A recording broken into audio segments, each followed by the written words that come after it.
कर्मण्येवाधिकारस्ते मा फलेषु कदाचिन मा कर्म फले हेतुर्भूर्व ते संगोस्त विकर्मणि। कर्मण्येवाधिकार,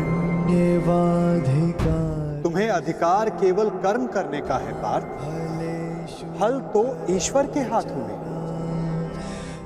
इसलिए ना कर्म से भागना उचित है, ना कर्म से फल की इच्छा रखना उचित है। कार्य पूर्ण रूप से तभी संपन्न होता है जब उसके साथ फल की आशा ना जुड़ी हो। असफलता से दुखी होकर जिसका मन नहीं डोलता, वही मनुष्य सफलता का मनोरथ पूर्ण कर पाता है। वही बार बार सफलता भी प्राप्त करता है। कार्य सफल हो या निष्फल, यदि उस कार्य के साथ फल की आशा जुड़ी है तो मनुष्य को हानि ही होती है पार्थ।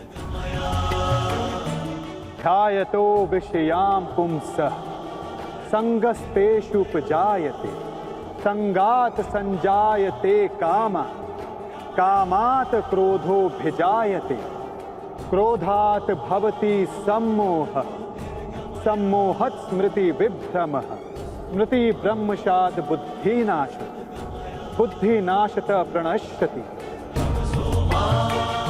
फल की आशा कामना है और कामना का स्वभाव है कि वो कभी भी पूर्ण रूप से संतुष्ट नहीं हो सकती। असंतोष कारण होता है क्रोध के जन्म, और इसी क्रोध से अहंकार और मोह जन्म लेता है। यदि सद्ज्ञान पाने की इच्छा ना हो तो सद्ज्ञान पाने की बुद्धि कहां से आएगी? और बुद्धि के जाने पर अनुचित प्रकार के कार्य होने लगते हैं। अनुचित कार्य करने वाला अपराधी होता है और अपराधी दंड का पात्र होता है, समाज में तिरस्कार का पात्र होता है। अपनी बुद्धि को स्थिर करो, स्वयं को आत्मा जानो, सारे मिथ्या बंधनों को तोड़ दो, फल की आशा का त्याग करके कर्म करते रहो।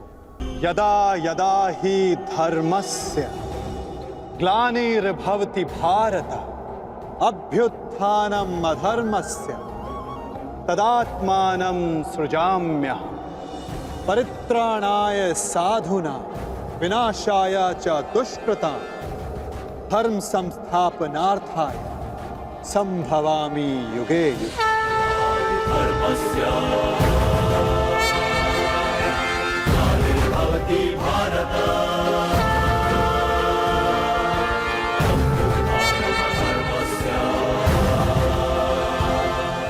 जब जब संसार में अधर्म बढ़ता है पार्थ, जब साधुओं को मुक्त कराने का समय आता है, जब अधर्मियों का नाश निकट होता है, तब धर्म की स्थापना करने मैं स्वयं जन्म लेता हूं।